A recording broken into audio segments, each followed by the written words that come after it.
Você sabia que a capoeira era considerada crime? Artigo 402. Fazer nas ruas e praças públicas exercício de agilidade e destreza corporal, conhecida pela denominação capoeiragem, pena de prisão celular por 2 a 6 meses. É considerado circunstância agravante pertencer o capoeira a alguma banda ou malta.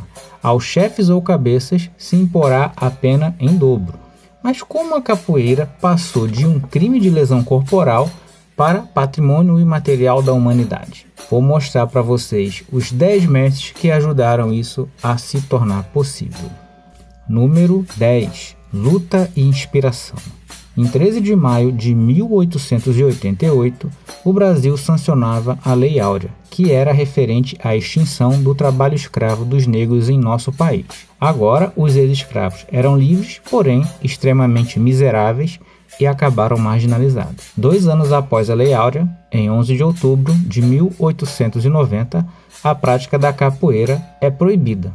5 anos depois, em 1895, nascia mais um negro no Brasil. Seu nome era Manuel Henrique Pereira. Manuel tinha alguns problemas com a polícia, mas nunca foi preso por furto nem roubo. Porém, era negro e capoeirista, e isso era o suficiente para a época.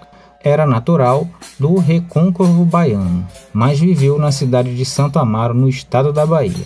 Inspirou muitos depois dele. O seu exemplo ensinou a não abaixar a cabeça para as autoridades que o reprimiam. Ele aprendeu capoeira com um negro chamado Mestre Alípio. Era conhecido como Besouro Mangangá. Número 9. Capoeira versus Jiu-Jitsu. No dia 8 de março de 1962, nascia na cidade do Rio de Janeiro o carioca Sidney Gonçalves Freitas. Em 1974, Sidney iniciou na capoeira por indicação de um amigo e começou a treinar com o senhor Jorge Portes, conhecido como Mestre Portes. No ano de 1983, foi reconhecido como mestre de capoeira e ficou conhecido como Mestre Hulk, que já era o seu apelido há algum tempo. Em 1995, foi organizado o Desafio Internacional de Vale Tudo. Nessa época, o jiu-jitsu demonstrava sua eficiência como luta, e depois de fazer 2 lutas no mesmo dia, uma com Rostan Lacerda, depois com De Pedro, venceu as 2 lutas e foi para a final com o jiu-jiteiro Amaury Bittet, da linhagem Gracie. A luta final não durou muito. Mestre Hulk nocauteou seu adversário em apenas 20 segundos de luta. Esse feito de Mestre Hulk deu origem a uma música de capoeira muito cantada até hoje nas rodas. Os jiu-jiteiros da época não se conformaram e surgiu mais um desafio contra outro faixa preta de jiu-jitsu, chamado Humberto. Mestre Hulk ganhou mais uma vez, comprovando que a capoeira tem eficiência como luta, dando visibilidade para a capoeira. E hoje temos outros capoeiristas no MMA, como o Marcos Aurélio e o César Mutante, que é representante da capoeira no UFC. Assim, Mestre Hulk se tornou o ícone da capoeira no MMA. Número 8.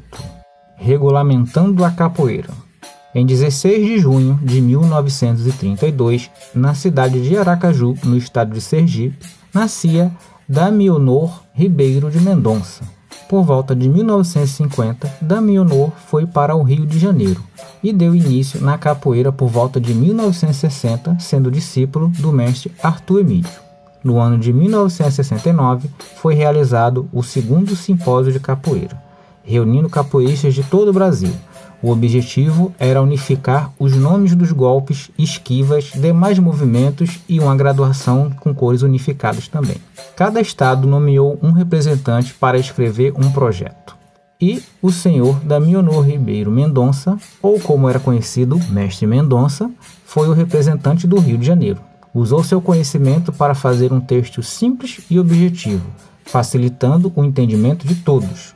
Nessa época, os militares estavam no poder Então, para tentar agradar os militares, foi criada uma graduação com as cores da bandeira, para demonstrar o patriotismo que o exército tem e a capoeira teria também. E passou a usar o cordel do lado direito, para representar que era um cidadão direito. Mas o importante de tudo é que deu certo. Os militares aceitaram o texto e a capoeira foi regulamentada em 26 de dezembro de 1972. Graças ao mestre Mendonça, a capoeira deu um passo muito importante que abriu muitas portas para o futuro.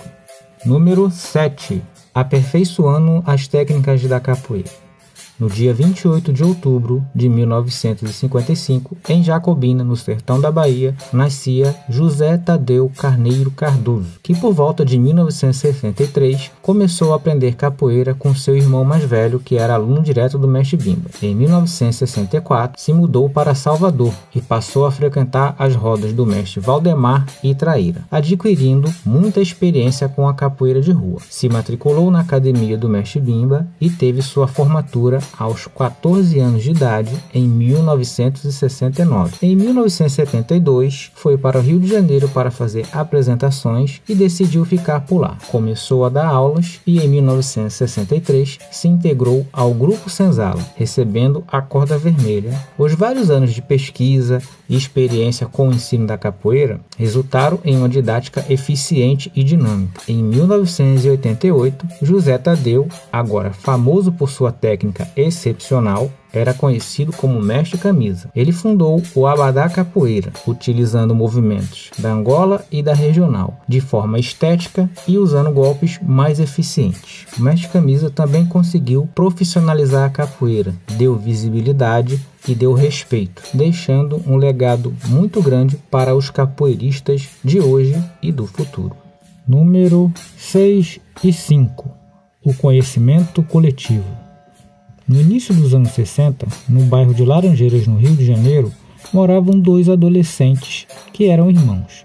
Antes, eles moravam na cidade de Salvador, na Bahia, e por isso, em 1963, em suas férias da escola, voltaram a Salvador. Então, um primo capoeirista levou os irmãos na academia do mestre Bimba. E aí, os irmãos treinaram por 2 meses. Quando voltaram para o Rio de Janeiro, decidiram continuar seu treinamento, organizando um treino semanal com a participação de outras pessoas do bairro. Começaram até a fazer apresentações de capoeira e, por fim, deram o nome de Grupo Senzala de Capoeira. E assim foi criado o primeiro grupo de capoeira da história, pelos irmãos Paulo e Rafael Flores. Nesse grupo foi criado as graduações em forma de cordas de algodão na cintura. A primeira calça de elanca que hoje todos os capoeiristas usam também foi criação do Grupo Senzala. Mas o principal legado dos irmãos foi o entendimento que o conhecimento da capoeira é muito grande e sempre haverá algo para aprender. E por isso, a melhor forma de aprender é a troca de experiências, seja com seu parceiro de treino ou com capoeiristas de outros grupos. Os irmãos nos ensinaram que compartilhar conhecimento é o melhor caminho para a capoeira e para os capoeiristas. E dessa forma, os irmãos Paulo e Rafael Flores revolucionaram a forma de aprender e ensinar capoeira. Número 4. O primeiro uniforme com graduação. Em 28 de outubro de 1931, na cidade de Salvador, estado da Bahia, nascia Carlos Sena, que começou a treinar capoeira em 1949, diretamente com o mestre Bimba. Formou-se em 1950 e foi diretor técnico da Academia do Mestre Bimba. Em 25 de outubro de 1955, fundou o Centro de Pesquisa e Instrução de Capoeira Senavox. Criou o primeiro abadá da capoeira, sendo um uniforme branco com fitas na cintura marcando a graduação. Criou o salve, a saudação que usamos na capoeira, mas a sua principal contribuição foi a autoria do subsídio que levaram o CND, Conselho Nacional de Desportos, a sancionar a capoeira como esporte no ano de 1972. Mestre Carlos Sena foi uma peça-chave para a capoeira ser sancionada. Infelizmente, muitas pessoas nem conhecem seu nome. E talvez a capoeira não tivesse sido regularizada como esporte nacional até hoje, se não fossem os esforços e as ideias do mestre Carlos Sena. Número 3. Tradição e ancestralidade. Em 5 de abril de 1889, na cidade de Salvador, no estado da Bahia, nascia Vicente Ferreira Pastinha. Com uns 10 anos de idade, era um menino magrinho e tinha um garoto do seu bairro que sempre brigava com ele. E ele sempre acabava apanhando, até que um dia um africano chamado Benedito viu a briga e percebeu que Vicente chorava, mas era um choro de raiva. Então o Senhor lhe disse: "Vem cá, meu filho, você não pode com ele, sabe? Porque ele é maior e tem mais idade. O tempo que você perde empinando raia, vem aqui no meu casuar que eu vou lhe ensinar coisa de muita valia." E assim, Vicente começou a treinar capoeira. Depois que aprendeu as técnicas da capoeira, o mesmo menino queria brigar mais uma vez. E só com um golpe, Vicente mostrou do que era capaz. Depois disso, o menino ficou amigo e passou a admirá-lo.